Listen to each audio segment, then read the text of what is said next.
Quero que os irmãos abram comigo a palavra do Senhor em Lucas, capítulo 24. A minha versão é a Almeida e corrigida, mas se você tiver uma NVI ou uma NVT, vai ficar mais fácil de você entender do que a que eu estou lendo. Mas como eu já estava bem pegada com ela, eu fiquei com ela mesmo. E durante toda a ministração, nós só vamos para João algumas vezes, mas na maioria das vezes a gente vai ficar em Lucas, capítulo 24. O caminho de Emaús. Quero convidar vocês para ler o versículo 13 ao 15, que diz assim: E eis que no mesmo dia iam 2 deles para uma aldeia, que distava de Jerusalém 60 estádios. Na sua Bíblia pode estar 11 quilômetros, algumas 12 quilômetros, 10, é de 10 a 12 aproximadamente, cujo nome era Emaús. E iam falando entre si de tudo aquilo que havia sucedido. E aconteceu que, indo eles falando entre si e fazendo perguntas um ao outro, o mesmo Jesus se aproximou e ia com eles. A gente pode dizer assim, irmãos, que os últimos tempos, algumas pessoas dizem assim: eita, eu nunca vi tempos tão sombrios, tão dificultosos como os últimos tempos. Algumas pessoas abrem a boca e dizem: no tempo da minha avó não era assim. Algumas coisas eram mais difíceis, mas agora parece que se multiplicou. Mas, irmãos, nada, nem um dia terrível nos nossos, agora na atualidade, se compara ao dia em que Cristo morreu. Nenhum. A terra gemeu. O sol não quis brilhar. Então você imagina como foi terrível. Jesus, ele foi, como a gente sabe, eu só pincelar rápido, ele foi falsamente acusado. Ele foi interrogado, cuspiram na sua face. Não importava o que ele falasse, ele era culpado. Às vezes as pessoas dizem assim: meu Deus, às vezes é melhor nem falar. Como muito do que Jesus fez foi isso. Como ovelha muda. Porque não adiantava ele replicar. Ali já estava traçado. E ele já sabia o que iria acontecer. Nós sabemos que ele foi pendurado numa cruz, né? Que depois que ele morreu, que ele passou das 9 até as 3 da tarde, pendurado na cruz. E após isso, quando ele morreu, foi levado para o túmulo, né? José e Nicodemos foram lá, pediram o corpo de Jesus para colocar num túmulo, foi colocado.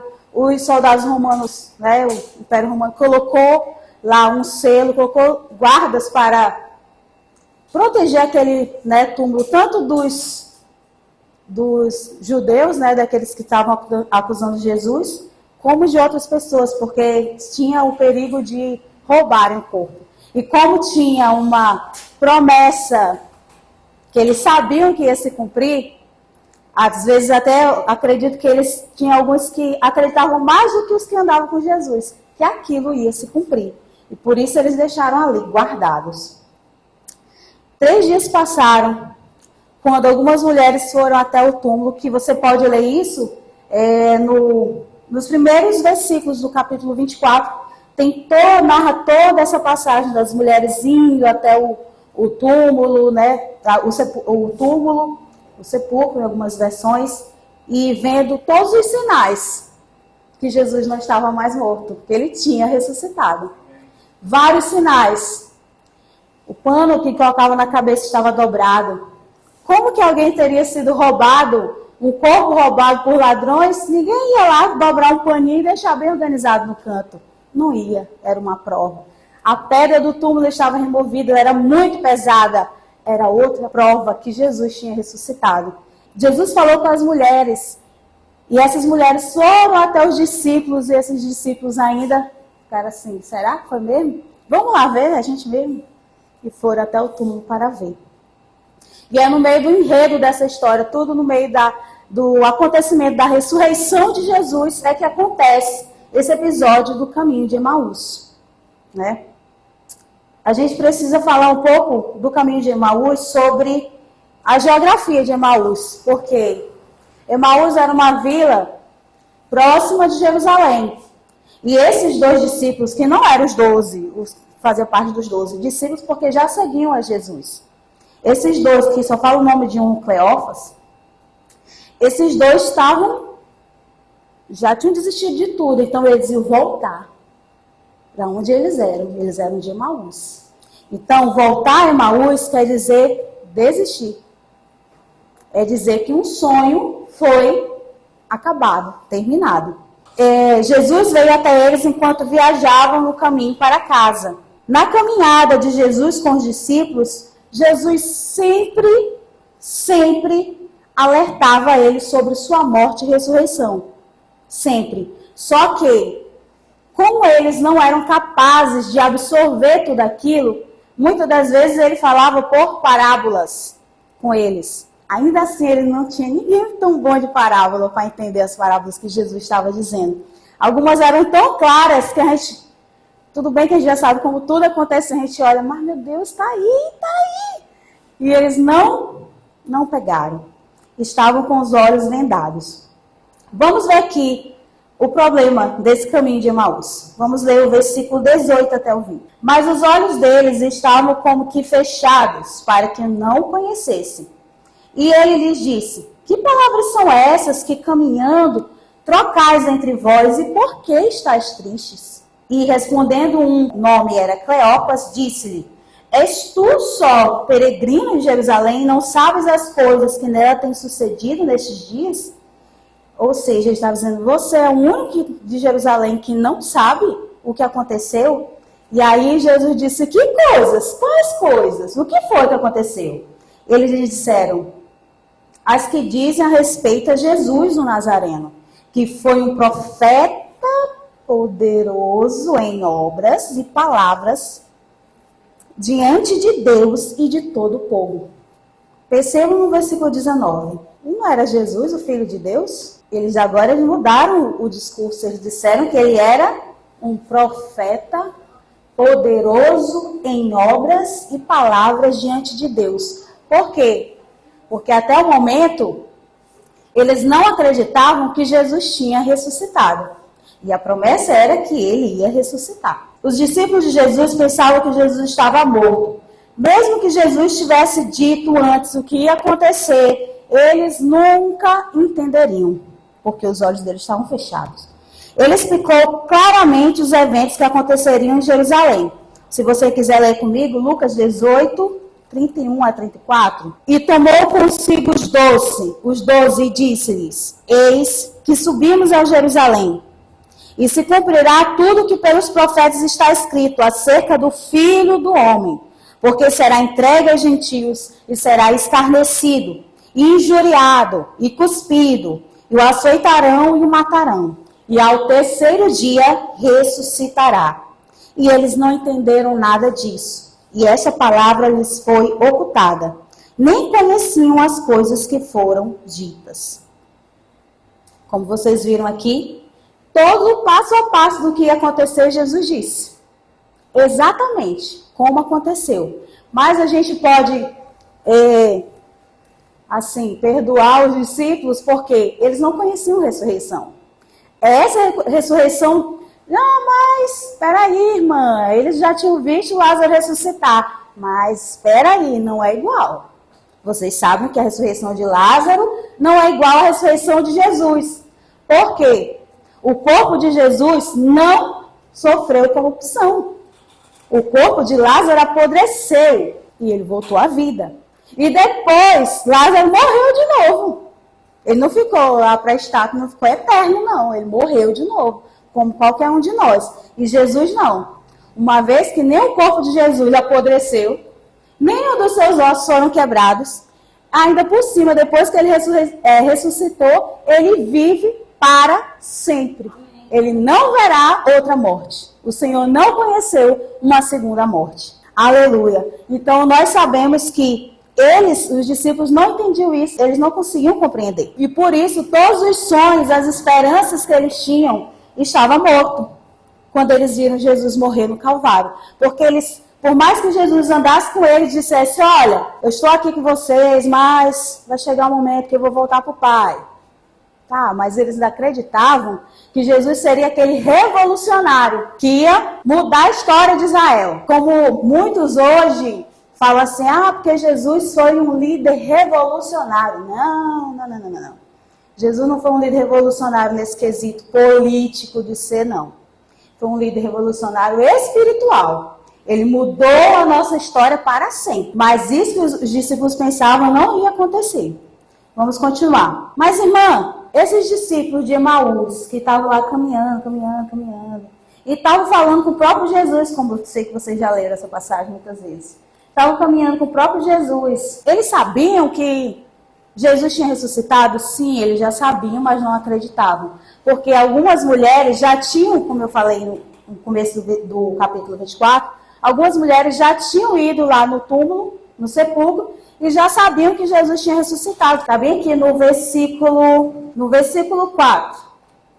E aconteceu que, estando elas perplexas a esse respeito, eis que pararam junto delas 2 varões com vestes resplandecentes. E estando elas muito atemorizadas e abaixando o rosto para o chão, eles lhe disseram, por que buscais o vivente entre os mortos? Não está aqui, mas ressuscitou. Lembrai-vos como vos falou, estando ainda na Galileia, dizendo, convém que o Filho do Homem seja entregue nas mãos de homens pecadores, e seja crucificado, e ao 3º dia ressuscite. E eles disseram para Jesus, que eles não sabiam que era Jesus ainda, eles disseram para ele. Algumas mulheres vieram e nos disseram que ele ressuscitou, mas ele não estava acreditando muito, não. Os discípulos, eles tinham sim esperança que Jesus ressuscitasse. Não é que eles não acreditassem que Jesus fosse ressuscitar. Mas, pensa aqui comigo. Alguém diz uma coisa para você. Olha, depois de amanhã, eu vou te dar tal coisa. E aí, chega esse depois de amanhã, e você já acorda assim. Mas, será que vem mesmo? Mas será que é... Não, vou esperar. Vou ligar não, vou esperar. Aí espera. Aí fica. Quando dá um certo horário, você fica, não vem não. Disse que ia vir nesse horário, não está aqui nesse exato horário, não vem não. Talvez isso estivesse acontecendo com eles, apesar que Jesus ressuscitou ao raiar do dia. Assim como a gente tem a realidade da nova criação, que tudo mudou, assim também foi quando Jesus ressuscitou, porque foi no virar de um dia para o outro. Mas eles não sabiam como isso tinha sucedido. Porque é uma coisa muito maravilhosa aos seus olhos. Eles nunca tinham visto uma coisa dessa. Não tinha acontecido. Então, qual era a expectativa que os discípulos tinham da ressurreição? Vamos agora em João, capítulo 16. João 16, versículo 16 ao 20. Diz assim, um pouco e não me vereis. E outra vez, um pouco e ver-me-eis. Porquanto vou para o Pai. Então alguns dos seus discípulos disseram uns para os outros, que é isto que nos diz? Um pouco e não me vereis. E outra vez um pouco e ver-me-eis. E porquanto vou para o Pai? Diziam, pois, que quer dizer isto, um pouco? Não sabemos o que diz. Imagina, parece aquelas, aqueles trocadilhos. Conheceu, pois, Jesus que o queriam interrogar e disse-lhes, indagais entre vós acerca disto que disse, um pouco e não me vereis, e outra vez um pouco e ver-me-eis? Na verdade vos digo que vós chorastes e vos lamentareis e o mundo se alegrará, e vós estareis tristes, converterá em alegria. Eles estavam chorando, aconteceu exatamente. Eles choraram porque acreditavam que o príncipe deles, o profeta deles tinha morrido, estava tudo acabado, mas enquanto isso, o mundo estava se alegrando. Nós, com isso, nós tivemos acesso ao que eles tinham. Porque até então era só deles. Quando Jesus morreu, foi que a gente teve acesso a ter os mesmos direitos que eles. Através da realidade da nova criação, quando Jesus ressuscitou. Também vamos ler aqui João 12, 31 e 33. Diz assim: agora é o juízo deste mundo. Agora será expulso o príncipe deste mundo. E eu, quando for levantado da terra, todos atrairei a mim. Diga, glória a Deus. Glória a Deus. Será que você entendeu? Esse levantado da terra? O que é o levantado da terra? Justamente, literalmente, Jesus sendo levantado no madeiro. E com esse ato de ser pregado no madeiro e morrendo na cruz, foi que ele atraiu todos para ele. Então, Jesus disse para os discípulos, olha, você é levantado da terra. Mas eles não sabiam como isso seria. Eles não conseguiam visualizar. Então, a esperança deles tinha desfalecido devido à falta de fé nas palavras de Jesus. Com certeza, muitos pregadores aqui já vieram, já falaram para vocês a diferença de esperança e fé. A esperança crê no depois. A esperança, ela se baseia no sentimento. Vamos dizer, se você está confiante, seu sentimento está ali de confiança, então você está dizendo, eu creio, vai acontecer, vai acontecer. É uma esperança. Mas a fé, ela diz que é agora. É diferente. Então, mas, irmã Rafael, mas Jesus, ele disse que ele viria no futuro. Sim, mas a gente crê que pode ser nesse exato momento. A qualquer momento Jesus pode voltar. Essa é uma diferença entre esperança e fé. E eles não tinham ainda a fé verdadeira. Por isso que em muitas passagens Jesus chamava eles assim, vocês ainda são meninos. Vocês vão se tornar homens, vocês ainda são meninos.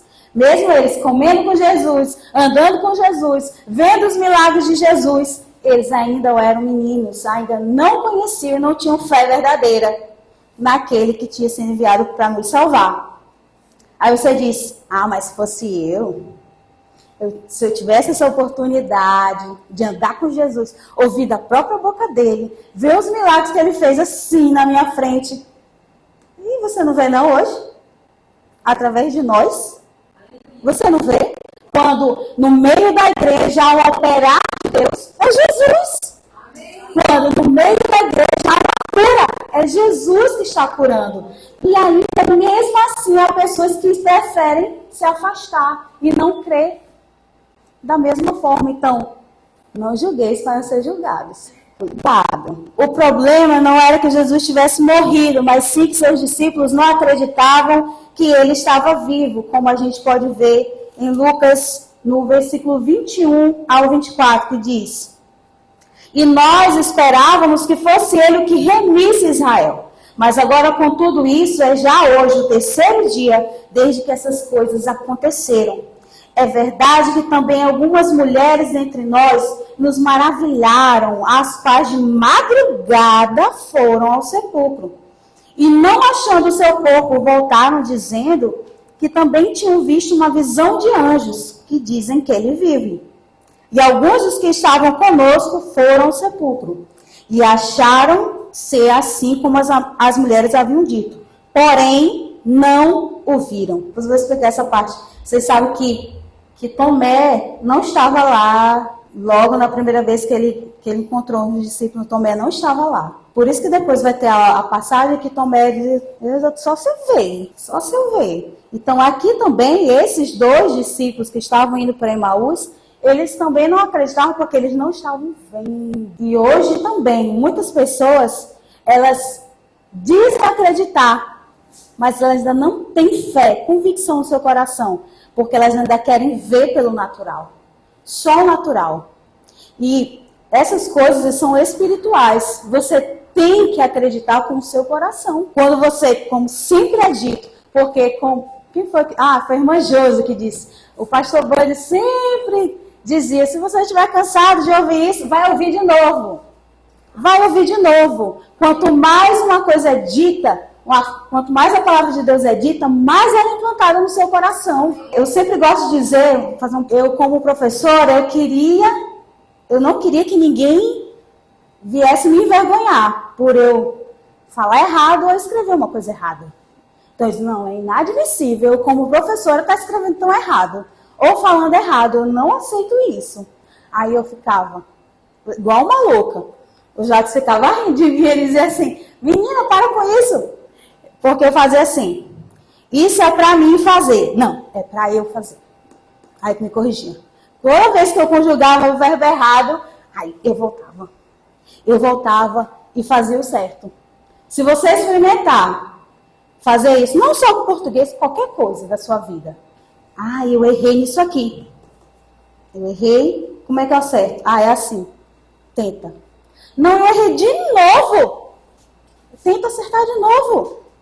Você erra, você acerta. Você erra, vai chegar um momento que não vai mais errar. Porque aquilo já está tão dentro de você que você vai lembrar como é para ser feito. Da mesma forma, a palavra de Deus. Você pode ouvir muitas e muitas vezes, mas cada vez você vai receber uma parte diferente da mesma palavra.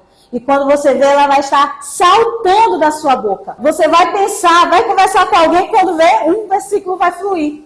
Porque você já está acostumado a ler aquilo, a ouvir aquilo. Nós, na sociologia, eles dizem que o homem é produto do meio. É verdade, o homem é produto do meio. Se você está aqui convivendo na igreja, você ouve palavras de fé, você sabe que você tem que crer no coração, confessar com a sua boca, e você não está fazendo isso, onde é que você está realmente vivendo? Será que você está vivendo mesmo assim, de verdade, o evangelho? Será que você está crendo mesmo no que está sendo dito? Porque se não está saindo é porque você está mais em outro meio do que aqui, em outro lugar do que aqui, ouvindo a palavra de Deus. Ou você está muito distante dela. Então isso fica para a gente pensar. A palavra de Deus diz que ela é uma espada de 2 gumes. E até é engraçado que quando eu era criança, eu acreditava, que eu não usava muitas versões, né, assim, como tem hoje. Aí eu acreditava que espada de 2 gumes era uma espada, assim, e saía 2 assim. Mas não é, 2 gumes quer dizer que ela tem 2 fios de corte, para um lado e para o outro. Então, ao mesmo tempo que a gente está falando aqui para ir, ela também está aqui dentro de mim. Ela também está agindo dentro de mim. Da mesma forma. Do mesmo jeito que eu passei o mês todinho sonhando com esse caminho. Quase que eu caminho com esses discípulos nesse caminho de Emaús. De tanto que eu passei, de tanto que eu li tantas versões. Então, vamos voltar. Feche parênteses. Esses discípulos não eram um bando de homens quaisquer, como eu falei, que não eram salvos, que estavam duvidando do poder de Deus. Eles eram discípulos de Jesus. Esses discípulos ficaram profundamente decepcionados com o que acontecera com Jesus. Após a sua prisão, o julgamento, Jesus foi crucificado, morreu. Essa decepção foi responsável pela desorientação, desilusão e frustração, pois eles estavam empolgados, animados, deixaram tudo para seguir a Jesus. Como a gente sabe, alguns eram pescadores, cobradores de impostos. Então, alguns deles se esconderam e outros voltaram a fazer o que eles faziam antes. Porque quando você coloca muita coisa, muita expectativa numa coisa e ela não acontece, quanto mais expectativa, mais frustrado você fica. Se ela não se realiza. A mesma coisa aconteceu com eles. Mas não era porque não tinha acontecido, era porque eles não sabiam que tinha acontecido. Eles não estavam crendo que aquilo tinha acontecido. Toda essa expectativa e empolgação terminou quando o Filho de Deus foi preso, condenado, crucificado e morto. Os discípulos do caminho de Emaús, eles nos mostram que eles voltaram. Né? Eles abandonaram tudo.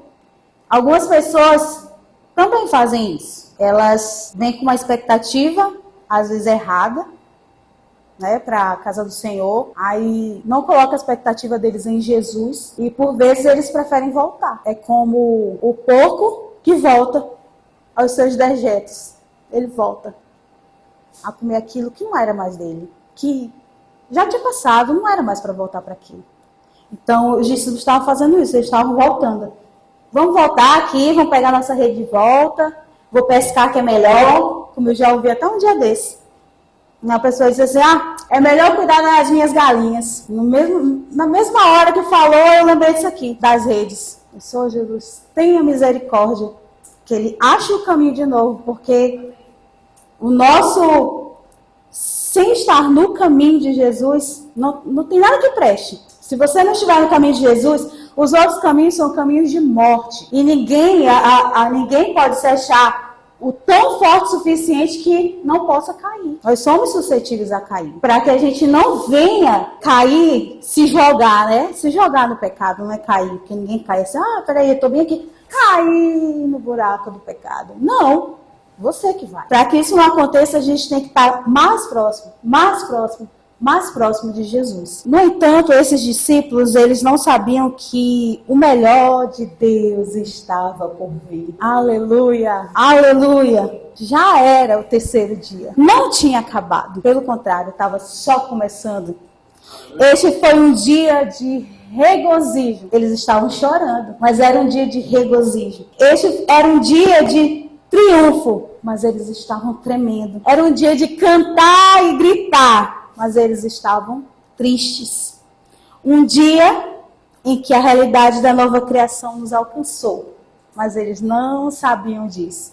É por isso que todas as vezes que alguém disser assim para você, olha, não fica triste, canta, se alegra. Aí as pessoas dizem, você tá louca? Quando a gente está triste, a gente vai chorar. Mas é porque você não sabe o que está por vir. Então, se a gente crê, já sabe, tem fé, que o melhor já está chegando, então você arranca esse choro, arranca esse choro, canta, grita, e como os blogueiros do Instagram dizem, vamos enganar o diabo, né? Vou botar um sorriso aqui para confundir o diabo, e você está confundindo mesmo, porque ele está pensando que você vai estar destruída. Não, você sabe que você tem crido. Aleluia, você sabe que você tem crido. Então tira a tristeza. Tira essa capa de tristeza e fica sorrindo. Sorri. O sorriso, como diz o apóstolo Eliezer, é um sacrifício. Como diz a palavra de Deus, é um sacrifício. É fácil sorrir quando tudo diz que está tudo errado? Não é fácil, então é um sacrifício. Mas chorar é fácil. Todo mundo pode chorar. Quando uma coisa parece dar tudo terminado, não dá dando nada certo, chorar é fácil. Mas sorrir é difícil. Por isso é um sacrifício. Jesus, a boa notícia ainda vem. Mas, irmã, Jesus estava lá ouvindo eles não sabiam que era Jesus. Estava lá ouvindo todo o murmúrio deles, porque imagina. Vamos dizer que a irmã Fabi conversava comigo, ela sempre me dava palavras, né, de exortação e sempre me animando, sempre. Você sabe que a exortação é animar, né? Então ela está sempre me animando, sempre falando coisas boas para mim e me incentivando. E aí, de repente, a irmã Fabi, um dia, se aproximando de mim e eu estou ali falando dela com outra pessoa. Mas aí não estou falando aquilo que ela falava comigo. Então imagina, era isso que aconteceu. Jesus estava ali, andando ali do lado deles, porque eles não estavam de cavalo, não, eles estavam caminhando mesmo. E eles estavam lá caminhando, e Jesus lá ouvindo tudo que eles estavam dizendo, e não era aquilo que Jesus tinha dito para eles. Eles estavam falando o contrário. Não era. Jesus não disse nada daquilo para eles. Por isso que ele, parece uma ira, ele falou para eles assim, vamos ler o 25 até o 27. E ele lhes disse, ó nécios e tardos de coração. Tem algumas versões que diz tolos. Ó seus tolos. E tardios em crer com o coração. Para crer tudo que os profetas disseram. Porventura não convinha que o Cristo padecesse essas coisas e entrasse na sua glória? E começando por Moisés e por todos os profetas, explicava-lhes o que dele se achava em todas as escrituras. Se eu fosse falar aqui, tudo que fala, a gente ia ter que ler a Bíblia todinha. Toda a Escritura aponta para Cristo. Ele é o centro. Toda a Escritura aponta para Cristo. Então, em Salmos, você vai encontrar, se eu não me engano, é o Salmo 110. Até o epígrafe do Salmo fala sobre isso. O reino, ressurreição e triunfo. A vinda dele. De Jesus. Lá no Salmo, o salmista Davi já estava falando sobre isso. Moisés falou sobre isso lá no começo. Então, se a gente for Se você quiser fazer um estudo na sua casa sobre isso, você vai ficar assim, estava lendo isso, eu não sabia que era Cristo? Eu estava lendo com o Jacques e os meninos o Antigo Testamento, o Pentateuco. Aí o Jacques disse, tu sabe o que é isso aí? Não, é Jesus, minha filha, tá falando de Jesus. Aí eu disse, tá bom, agora entendi. Tá igual os discípulos, né? Falando e não entendendo. Mas a notícia boa é que Jesus se recusa a permitir que eles continuassem sua tristeza. Jesus se recusou, porque ele poderia, eles estão falando disso, eu vou continuar, eu vou encontrar os outros 12, os 12 eram 11, ali. Vou encontrar eles para ali, deixa esses dois indo para ele, triste desse jeito mesmo. Não, porque Jesus veio para salvar o que estava perdido. Então ele não ia deixar eles enganados, de jeito nenhum. Mesmo com o desânimo deles, mesmo esse desânimo tendo afetado a sensibilidade deles, porque eles não estavam entendendo que era Jesus que estava ali do lado.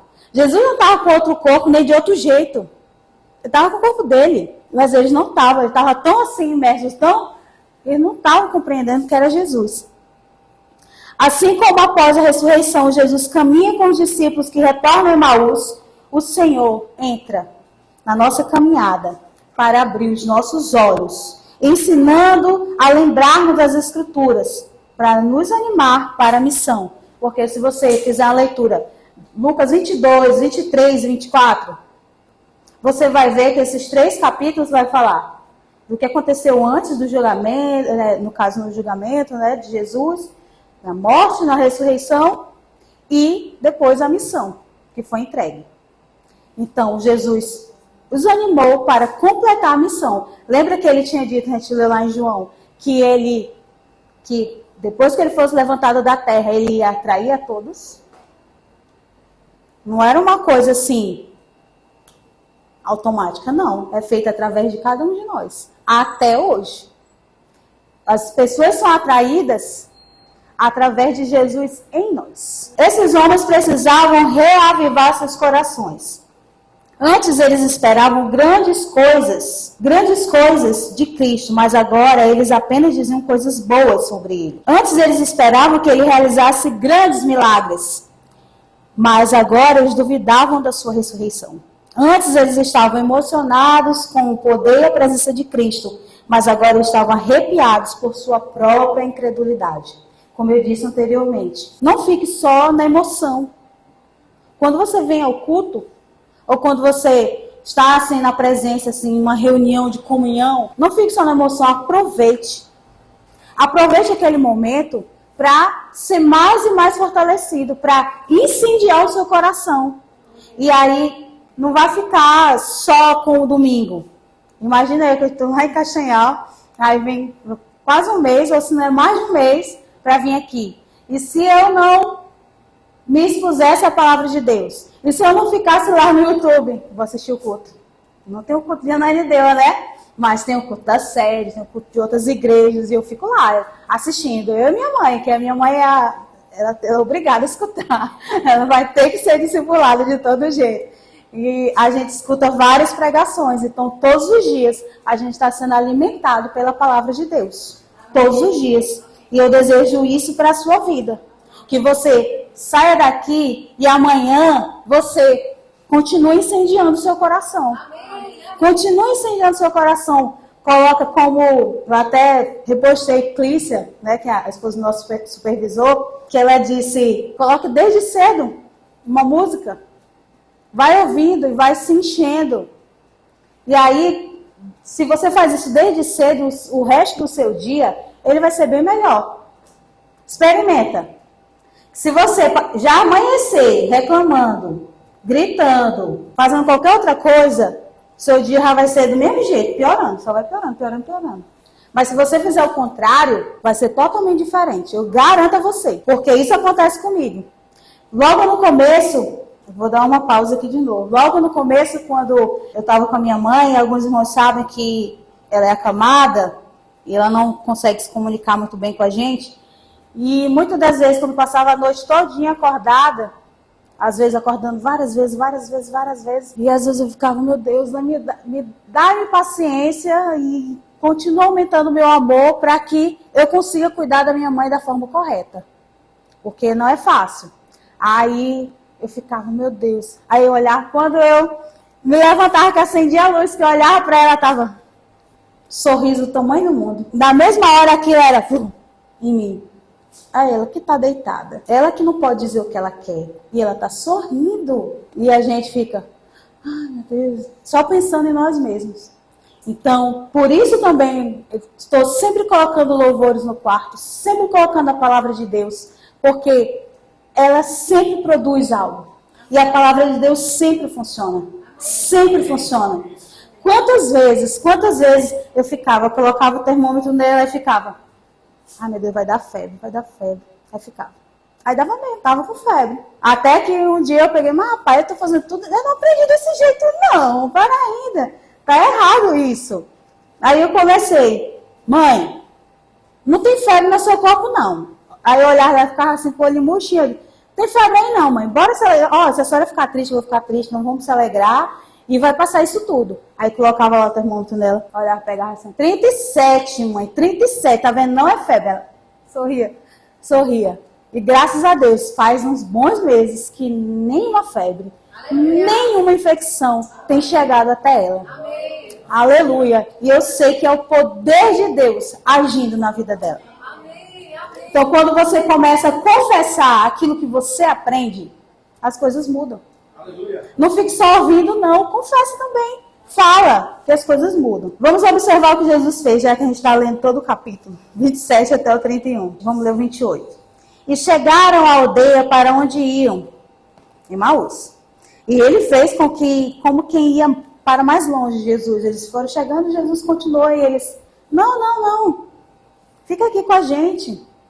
Já está tarde. Por quê? O que Jesus estava dizendo para eles era bom. Eles estavam sendo consolados. Ali, para eles era uma consolação. E Jesus entrou para ficar com eles. E aconteceu no versículo 30. E aconteceu que, estando com eles à mesa, tomando pão e abençoando, partiu e lhe deu. Quando aconteceu isso, abriram-se-lhes então os olhos e o conheceram. E ele desapareceu-lhes. Nesse momento, os olhos deles foram abertos. Quem sabe eles não viram. Pode ter várias coisas que eles podem ter pensado que não está escrito na Bíblia, mas que a gente pode pensar. Pode ser que quando Jesus estava partindo, eles viram as mãos dele, porque tinha as marcas, estavam furadas. Pode ser que eles tenham lembrado de como era que Jesus partiu. Pode ser que nesse momento os olhos espirituais deles foram abertos porque eles lembraram de como era estar em comunhão com Jesus. Tudo isso pode ter acontecido.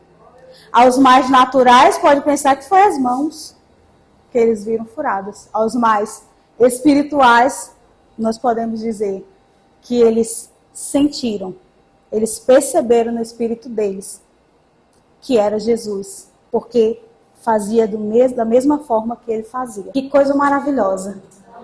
É quando a gente tem certeza de que é Jesus que está fazendo. Aleluia. E dessa forma, os olhos deles foram abertos. Com seus corações em chamas, eles foram transformados em homens, porque a partir daí, tudo mudou. Se vocês lerem do versículo 32 até o 35, diz que eles disseram um para o outro, porventura não ardia em nós o nosso coração, quando pelo caminho nos falava e quando nos abria as escrituras? Imagina, 12 quilômetros, dá para falar bastante, não dá? Dá para falar um bocado de coisa.